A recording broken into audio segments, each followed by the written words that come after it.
Halo, halo. Assalamualaikum warahmatullahi wabarakatuh. Apa kabar? Ini akhir pekan, suasana cukup cerah. Mudah-mudahan Anda juga tetap bersemangat. Tapi mungkin saya yakin Anda beda semangatnya dengan partai-partai pengusungnya Pak Jokowi yang sudah berpikir untuk nambah masa jabatan lagi. Nah, seperti biasa saya akan mengajak Anda berbincang di program Off the Record, membaca berita di balik berita. Kita ngobrol di dapur redaksi dengan Mbak Agi. Assalamualaikum Mbak Agi. Waalaikumsalam Mas Hersu, senang sekali bisa menjumpai teman-teman Off the Record. Mas Hersu sepertinya seperti dugaan Mas Hersu yang selalu mengingatkan bahwa jangan salah, itu wacana 3 periode atau perpanjangan waktu atau extra time itu masih terus diwacanakan secara diam-diam, tapi intensif gitu. Dan rupanya terbukti sekarang Mas Hersu ya. Iya, karena memang isu ini digarap cukup lama gitu ya. Jadi tetapi saya sendiri meskipun tidak terlampau terkejut, tapi saya tidak menduga bahwa timingnya itu akan muncul sekarang gitu, Mbak. Ini karena kan ini cepat banget. Coba Anda baca, kalau kita buka-buka lagi kan ketika waktu itu muncul, kira-kira berapa ya, sebulan yang lalu kan seperti Erlangga Hartarto, kemudian Bu Mega lewat Hasto dan sebagainya sudah menyatakan menolak gitu ya. Tapi tiba-tiba dalam waktu cepat ini semuanya berbalik.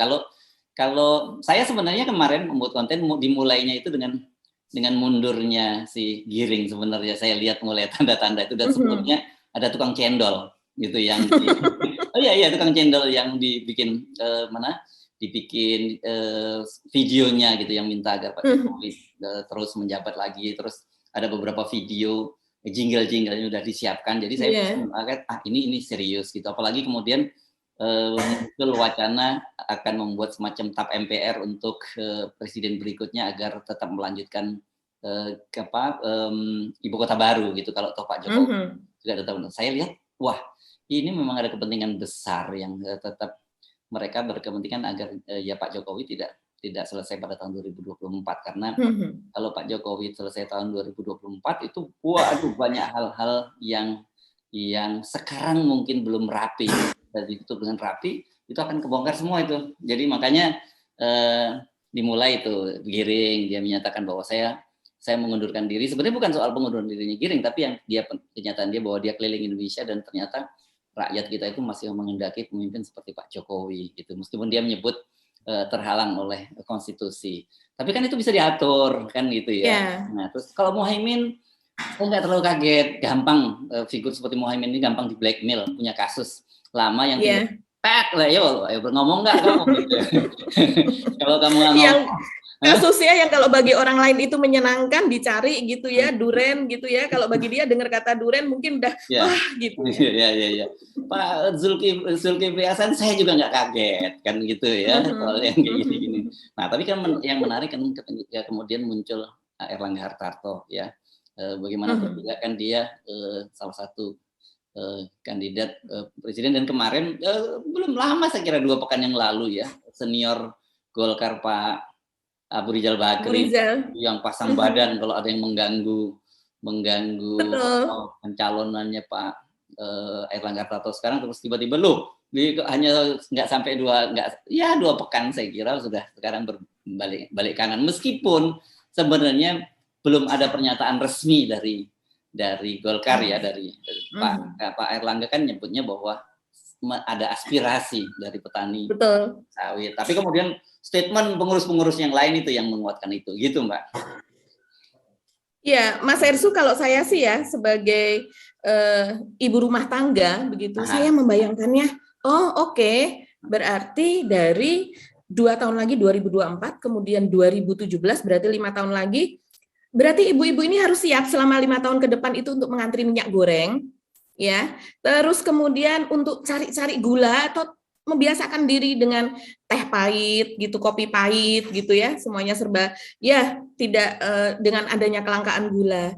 Terus kemudian juga kedelai, tahu dan tempe, karena kata Pak Lutfi itu karena itu masih impor dan kita tidak punya kemampuan untuk membudidayakan sendiri begitu untuk mencukupi kebutuhan kita sendiri yang masih jauh sekali karena kebutuhan 3 ton per tahun dan kita masih 500.000 ton begitu ya.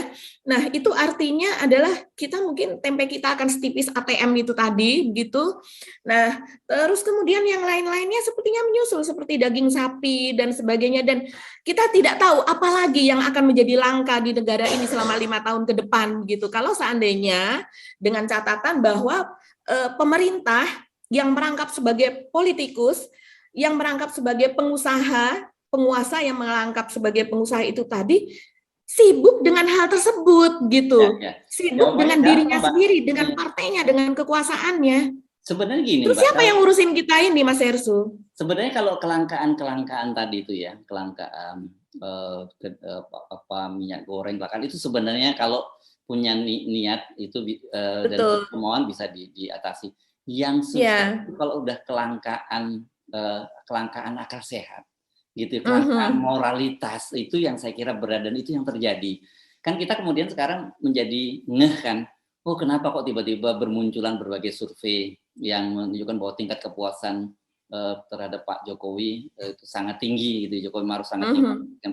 Ini kan jadi semacam membangun publik dibangun jadi giring opininya, ya wajar dong kalau yang diperpanjang jadi masa jabatannya Pak Jokowi, karena orang puas, ngapain mesti cari pemimpin yang lain kan gitu sebenarnya. Jadi sekarang kan mulai mosaiknya terbentuk kan ya Mbak ya, bahwa makanya jadi akal sehat itu Mas Hersu didegradasi menjadi tidak sehat itu kan berarti ada berbagai cara ya, melalui media framing, dengan kita dijejeli terus dengan bahwa ini loh popularitasnya masih di atas, elektabilitasnya masih di atas, kita masih butuh sosok ini, kalau tidak kita akan hancur. Padahal kita harusnya bertanya, apakah kalau seandainya tetap pemerintahan ini kita akan makin hancur atau tidak? Kita bisa bandingkan. Pada tahun 2014 itu nilai kita berapa gitu. Jadi untuk indikator ekonomi kita berapa saja sih gitu ya. Dari nilai tukar rupiah, dari terus kemudian inflasi dan sebagainya dibandingkan dengan sekarang. Walaupun ada pandemi, tapi kita tahu yang namanya negara lain pun tidak separah seperti di kita. Karena sebelum adanya pandemi kan kita memang sudah menurun gitu ya indikator-indikator ekonominya. Dan kemudian kalau seandainya itu dimundurkan Mas Hersu, kita kan seharusnya yang masih memiliki akal sehat ini bertanya gitu ya, apakah negara lain ada juga yang memundurkan masa jabatan presidennya ya, memperpanjang masa jabatan presidennya dengan alasan yang pertama, tadi ada yang beralasan karena adanya pandemi. Seberapa parahnya sih pandemi ini begitu? Karena aneh, ini kan ambigu ya. Pak Luhut mengatakan bahwa ekonomi kita tetap kuat. Meski kita dihajar pandemi, memang ada beberapa penurunan, tapi kita tetap mampu ini, tetap mampu itu. Tapi ada sekarang yang mendukung perpanjangan atau extra time itu tadi mengatakan bahwa pandemi ini menyebabkan kita harus berpikir ulang, kita harus memberikan kesempatan supaya pulih dan sebagainya. Itu kan cukup aneh, Mas Hersu. Sepertinya dan itu ya yang dimasukkan ke dalam otak kita supaya kita mau menerima itu begitu. Belum lagi alasan-alasan yang lainnya seperti ada yang beralasan Ukraina begitu kan. Nah, sekarang kita lihat berapa lagi negara yang sudah waktunya pemilu hanya karena Ukraina kemudian harus mengundurkan pemilunya. Nah, kita lihat apakah Indonesia satu-satunya di dunia ataukah ada negara lain yang juga seperti kita. Iya. Ukraina ini, kita itu di mana ya deket-deketnya dengan Ukraina? Karena setahu saya kita tuh paling bertangga sekarang dan paling identik kita itu dengan Wakanda, bukan dengan Ukraina sebenarnya. Jadi oke lah, faktor ekonomi pasti berdampak, tapi semua negara akan berdampak. Oh iya, dan iya kan? Ya pasti itu jadi alasan. Yang dampaknya yang jelas bahwa ekonomi pemerintah pasti akan semakin terpukul, APBN akan semakin berat. Ya. Kita tahu kan asumsi APBN tahun 2020 itu harga minyak per barrel itu 63 US dollar. Dan kita ini sekarang jangan lupa negara net importer. Artinya semakin tinggi harga minyak di pasaran dunia, ya akan semakin babak belur APBN kita. Sekarang sudah di atas 100 ya kalau nggak salah angka per barrelnya. Wow, ini kan spread seperti ini besar sekali dan kita nggak tahu sampai berapa lama konflik ini akan berlanjut gitu. Meskipun saya sih menduga perangnya mungkin dalam 1-2 hari ini kalau serius jatuh itu Ukraina itu dalam 1-2 hari udah akan dikuasai sepenuhnya oleh Rusia. Tapi kan efek dari pendudukan Rusia itu sendiri dampaknya juga jangka panjang dan ini kan kemudian orang mempertanyakan eksistensi dari Amerika dan negara sekutu NATO gitu, yang ternyata berhadapan dengan Rusia nggak bisa berbuat apa-apa di Ukraina kan gitu. Ini soal-soal ini memang akan berdampak pada pemerintahan kita. Yang terjadi adalah pemerintah akan semakin berat beban pemerintah gitu. Dan apalagi dengan kita tahu kemarin ada indikator bahwa satu BI tidak boleh lagi membantu APBN kita mulai tahun 2020 ini ya Mbak ya. Kemudian undang-undang stabilitas ekonomi kan juga hanya berlaku sampai tahun 2022. Jadi nanti defisit kita defisit anggaran kita itu kan terhadap utang juga rasionya akan kembali ke normal lagi, nggak bisa seperti sekarang ugal-ugalan berapapun ditolerir. Jadi sekarang ini banyak persoalan. Jadi saya melihat mereka kelihatannya berkejaran dengan waktu gitu, karena tidak ada pilihan lagi. Ini seperti analogi orang yang dinyatakan bahwa biasanya kalau kita untuk menutup kebohongan itu kita akan membuat kebohongan baru. Nah gitu juga gitu dengan persoalan kita ini, nah dengan kita babak belurnya ini ya harus mereka tidak boleh mau nggak mau mereka harus tetap melanjutkan dengan berbagai cara. Nah, makanya itu kita kan selalu teriak-teriak, oke, ada persoalan-persoalan yang seringkali tidak substansial gitu, yang saya kira kita di FNN dalam posisi berdiri bahwa yang paling serius dari problem bangsa itu adalah kohesi bangsa ini. Itu kan yang paling berbahaya kita kan. Karena adanya pembelahan dan sedikit-sedikit di antara kita saling lapor gitu loh. Kita bukan berarti posisi tidak mengecam apa yang dilakukan oleh Pak Yakult. Saya kira itu memang tidak boleh dilakukan gitu. Tetapi yang kita positioning yang kita, tapi sampai terus kapan kita negara ini ribut terus dan saling melaporkan gitu. Apalagi dalam kasus ini saya kira polisi diuji ya untuk apakah kredibilitas polisi yang seperti janji Pak Kapolri Listio Sigit untuk tidak tumpul ke atas dan tajam ke bawah gitu. Karena kemarin laporan dari Roy Suryo dan teman-teman yang melaporkan Pak Yakult ke Polda ditolak karena dengan alasan locus delicti-nya gitu ya. Tetapi kemudian itu kita bisa terima, mungkin mestinya dia ke Barreskrim atau karena di Riau.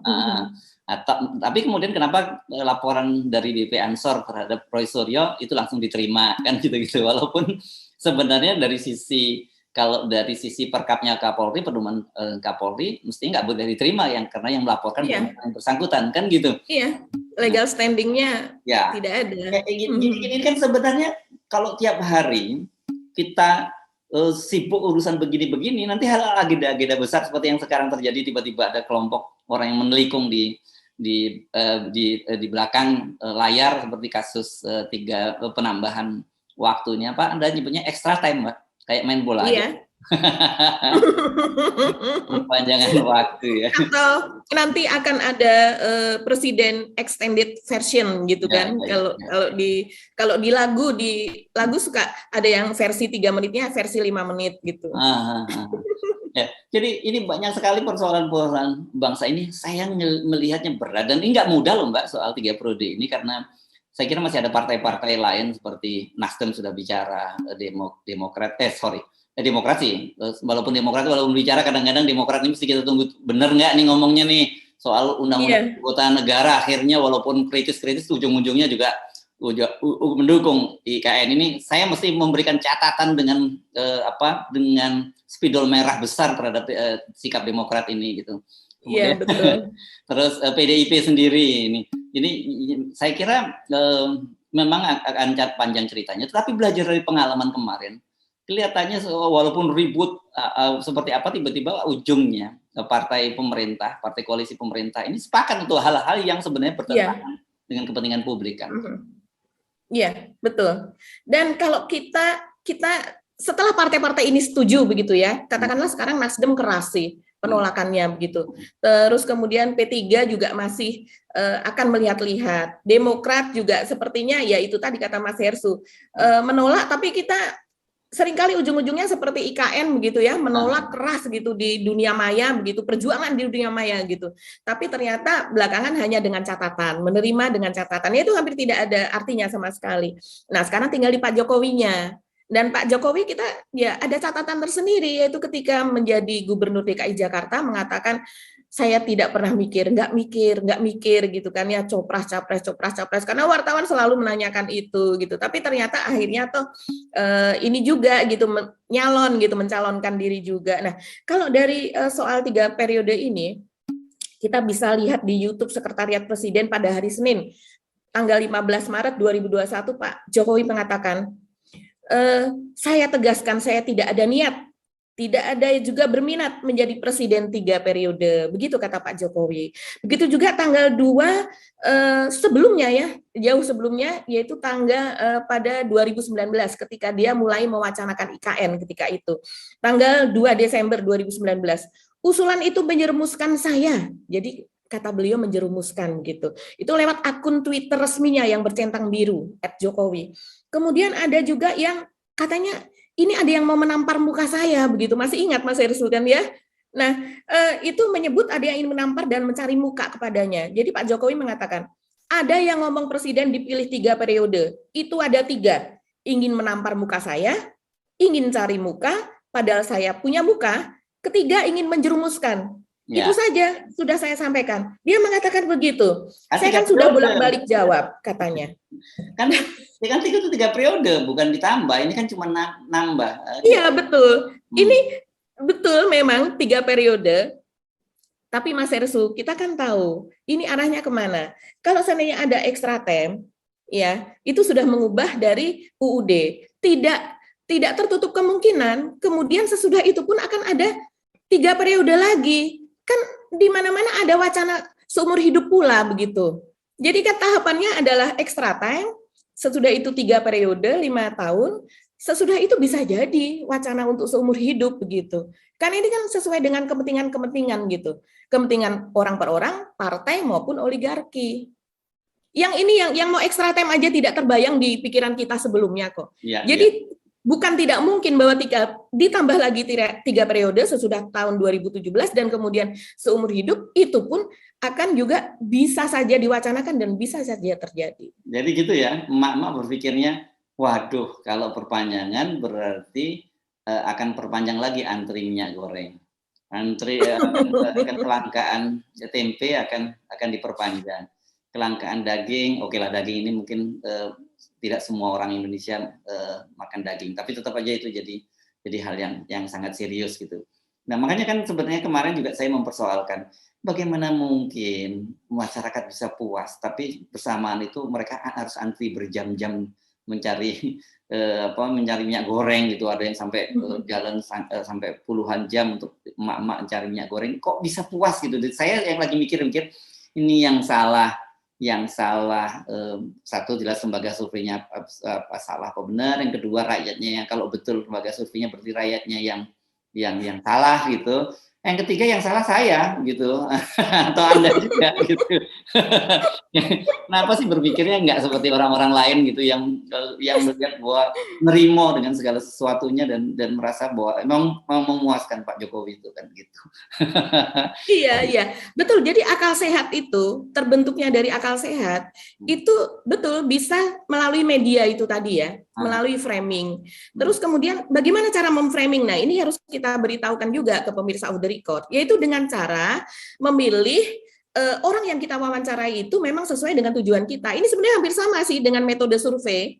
Jadi dengan metode ya sudah diarahkan gitu. Jadi metode survei juga ada yang namanya pertanyaan tertutup. Jadi memang tidak diberi pilihan untuk hal yang lain. Itulah kenapa sesuai dengan arahan dari si pensurvei itu tadi begitu.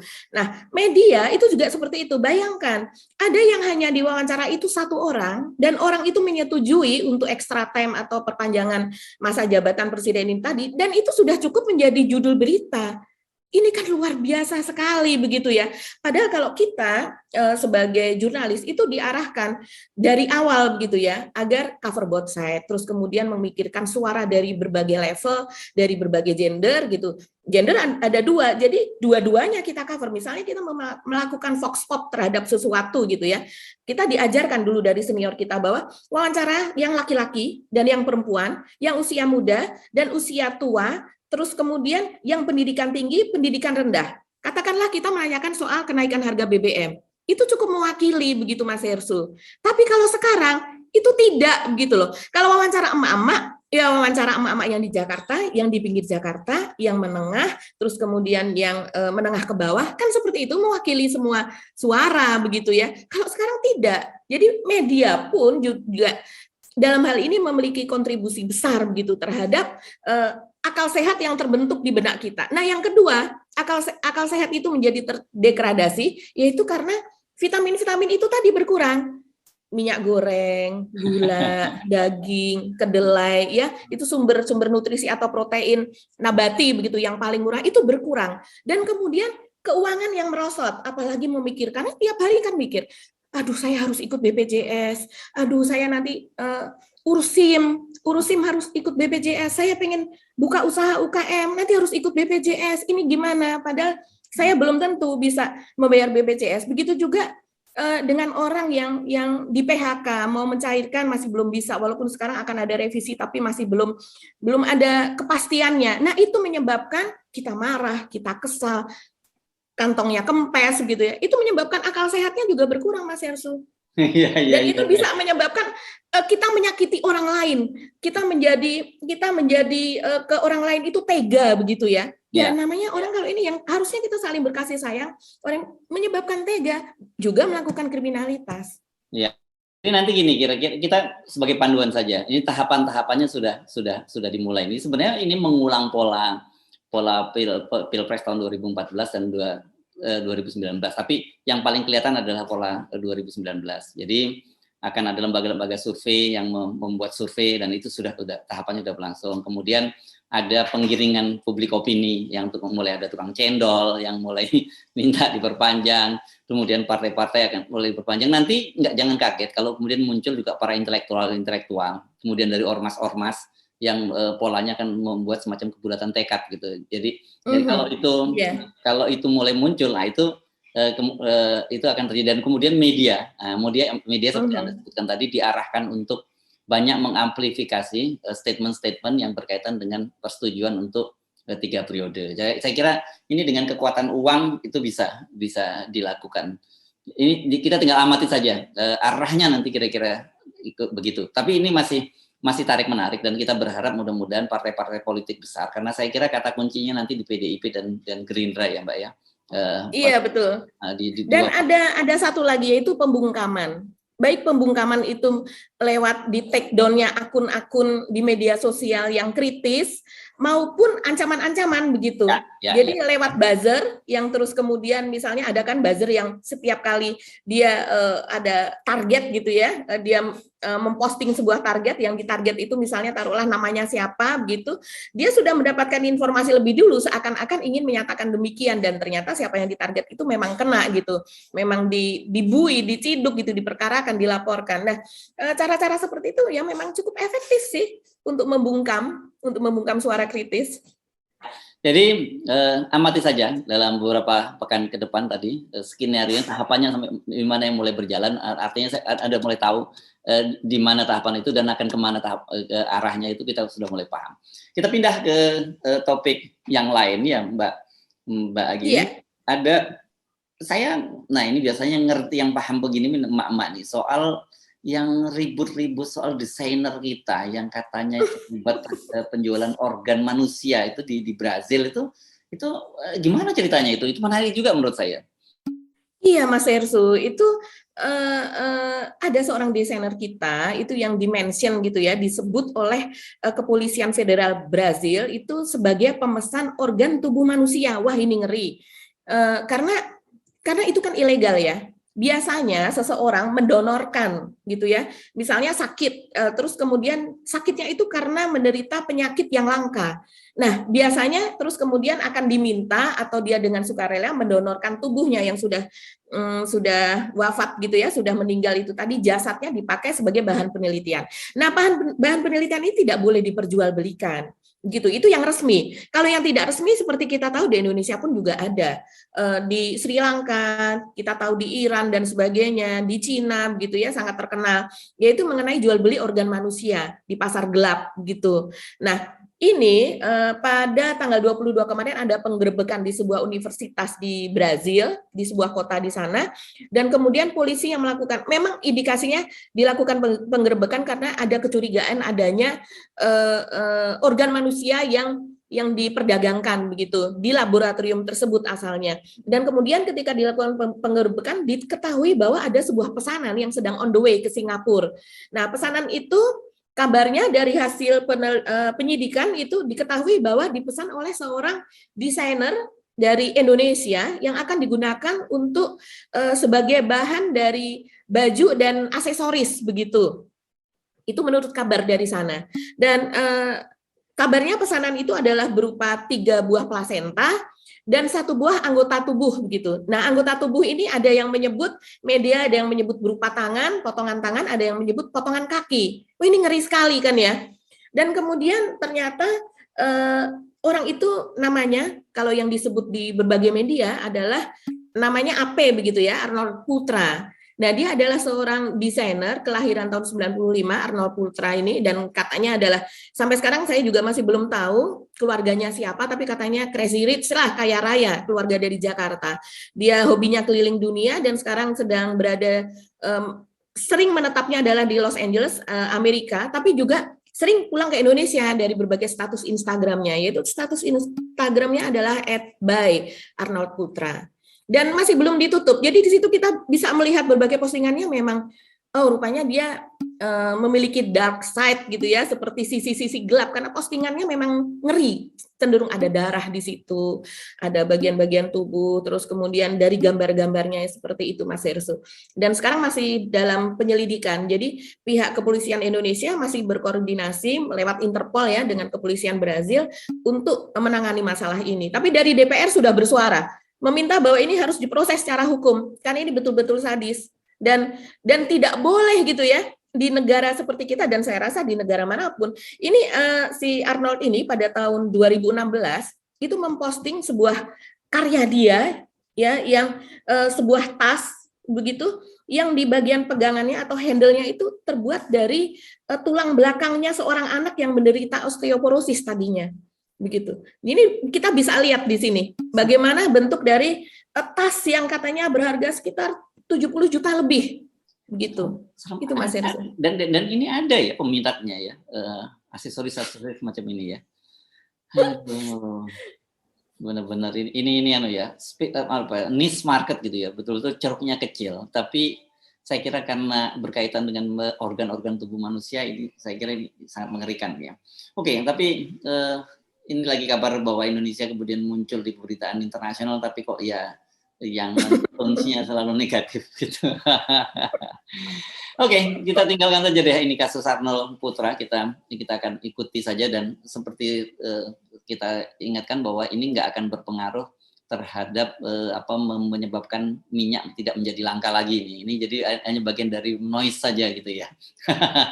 Kalau kasus tidak berpengaruh terhadap masa depan kita, masa depan ya. Indonesia dan bangsa kita. Ya, kalau soal soal Pak Menteri Agama, perkembangan terbaru apa selain kasus yang kita tadi singgung, justru malah Roy Suryo yang sekarang dilaporkan ke polisi. Apakah ada laporan-laporan lain? Iya, tapi kayaknya Mas Roy Suryo ini agak-agak ya mungkin agak happy sedikit ya, karena ternyata dari DPD KNPI di Riau, yaitu tempat di mana lokasi terjadinya slip of tongue atau entah disengaja entah tidak ya, pernyataan dari Pak Yakut itu tadi sudah melaporkan ke polisi tentang kasus ini begitu Mas Hersu. Dan kemudian yang saya lihat kemarin seharian ya, itu demo terjadi di mana-mana ya. Memang ini kayaknya agak serius ya masyarakat menanggapi soal pernyataan Pak Yakut ini tadi, yaitu demo di Karawang gitu ya, ada pernyataan sikap gitu, terus kemudian di emak-emak yang di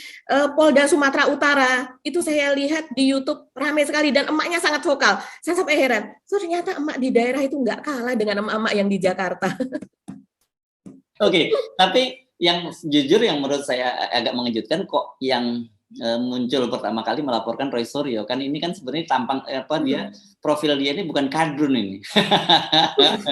Iya. Ini menarik karena ternyata berarti persoalan ini ketika ini tidak lagi menyangkut kardus dan kampret ya, karena saya perhatikan beberapa partai-partai politik, kemudian termasuk PBNU sendiri, itu juga mempersoalkan ini ya. PKB sendiri juga mulai mempersoalkan soal ini. Karena yang menarik Mas Ersu, itu pendapatnya dari Pak Reza Indragiri ya, dari UI. Ini dia psikologi forensik. Forensik. Ya. Iya betul. Yang dia mengatakan bahwa sebenarnya ini bisa dibandingkan dengan kasusnya Mas Edi Mulyadi, ya, yang soal jin buang anak itu. Lebih berat Pak Yan.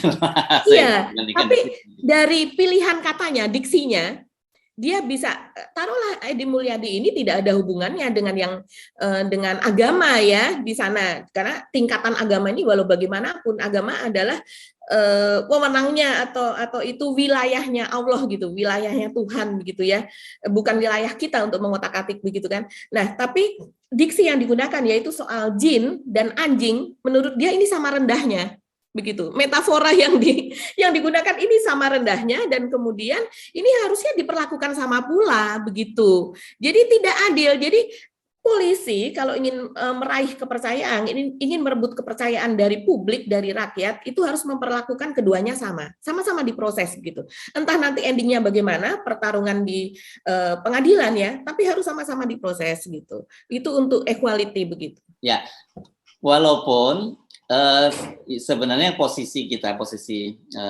FNN sejak awal bahwa kita tidak sepakat dengan kebiasaan lapor-melapor ini, tetapi kita juga tentu saja mesti memahami sensitivitas soal ini, mulai soal agama, soal etnis, ini memang isu-isu sensitif yang saya kira sejak awal para founding father kita juga sudah menyadari itu, kenapa kemudian Santi Bhinneka Tunggal Ika itu.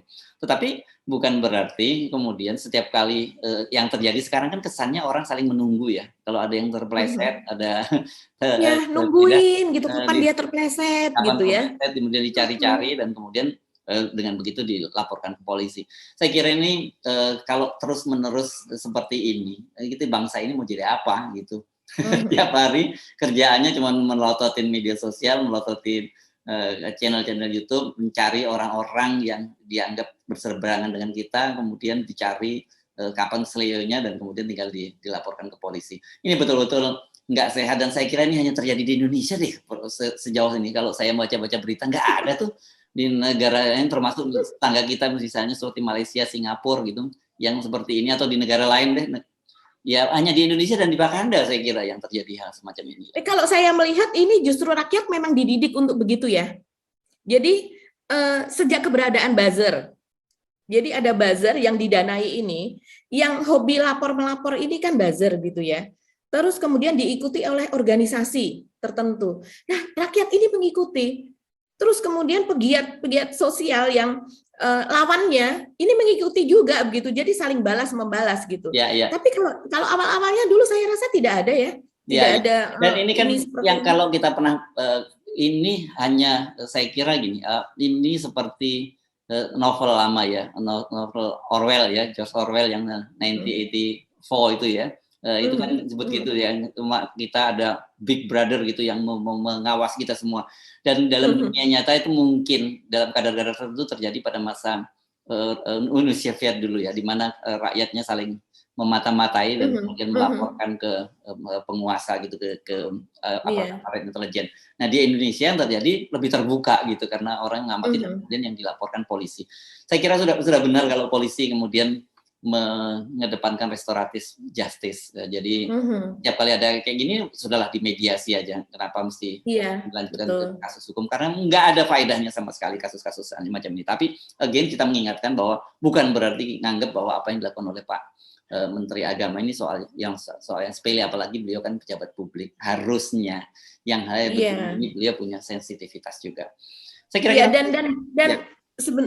ini Mas Ersu, dan dalam masa pemerintahan beliau yang sekitar 1 tahun ini kan, sudah beberapa kali itu Mas Hersu terjadi, dan kemudian beliau memberikan klarifikasinya begitu ya.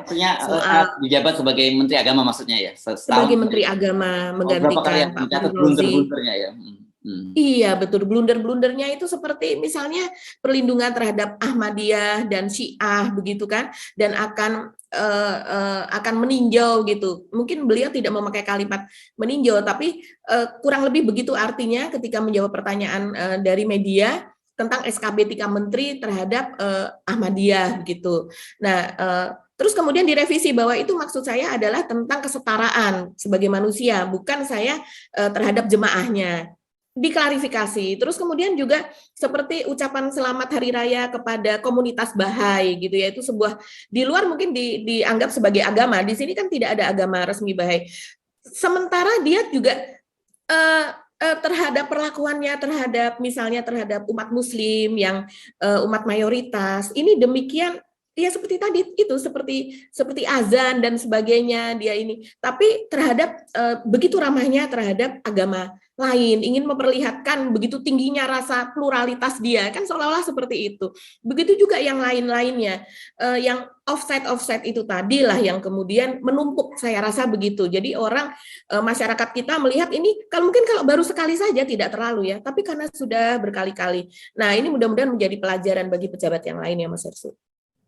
Tapi kalau dibalik-balik lagi, siapa yang salah? Yang salah memilihnya kan sebenarnya gampang kok kayak gini-gini. Ini presiden punya prerogatif, jadi kalau dianggap tidak perform, ya diganti saja. Kan sebenarnya gitu, karena dia pejabat politik. Saya selalu menggunakan idiom di dalam militer bahwa tidak ada anak buah yang salah itu komandannya. Yaitu Mbak.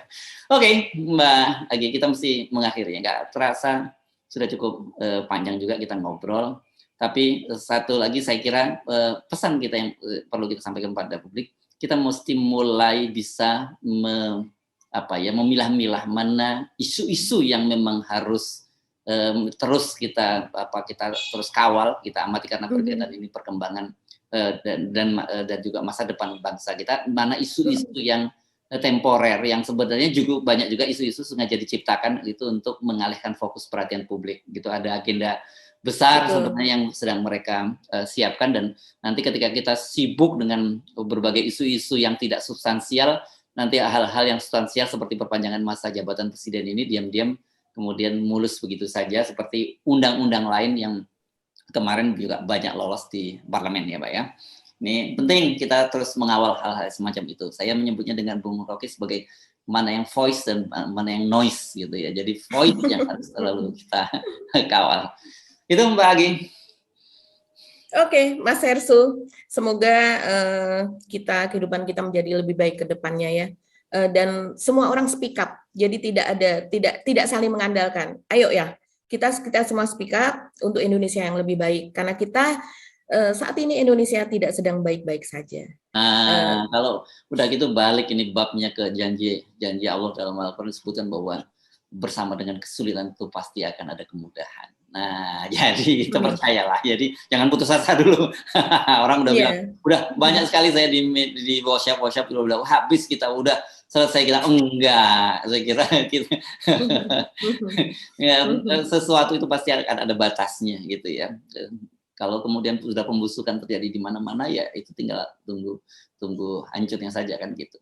Oke, lagi saya Hersu Arif dan saya Agi Beta. Terima kasih banyak atas perhatian Anda. Sampai jumpa. Salam 0%. Salam 0%. Assalamualaikum warahmatullahi wabarakatuh. Waalaikumsalam warahmatullahi wabarakatuh.